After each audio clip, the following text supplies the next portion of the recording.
मी आत्ताच माननीय राज्यपालांना भेटून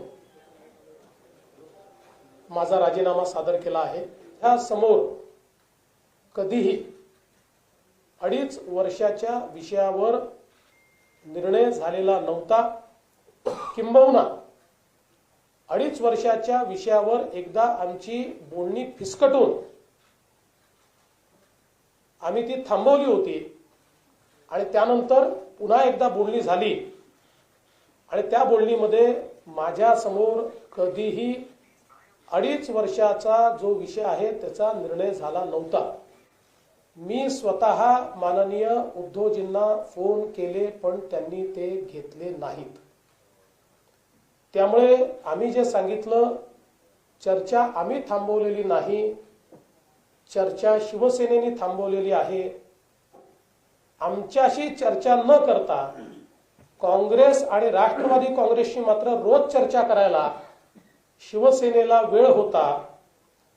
ज्यांच्या विरुद्ध मत मागून महायुती निवडून आली त्यांच्याशी रोज न चुकता दिवसातनं 3-3 वेळा चर्चा होत होती आणि आमच्याशी मात्र चर्चा होत नव्हती। आणि त्यामुळे मला असं वाटतं की कदाचित पहिल्या दिवशी ही मानसिकता तयार झाली होती की आपण काँग्रेस आणि राष्ट्रवादी काँग्रेस सोबत जायचा प्रयत्न करावा। आता त्यांचं काय झालंय मला माहित नाही। काही लोक सांगतात होणार, काही सांगतात नाही होणार, काही म्हणतात काँग्रेसने नाही म्हटलंय।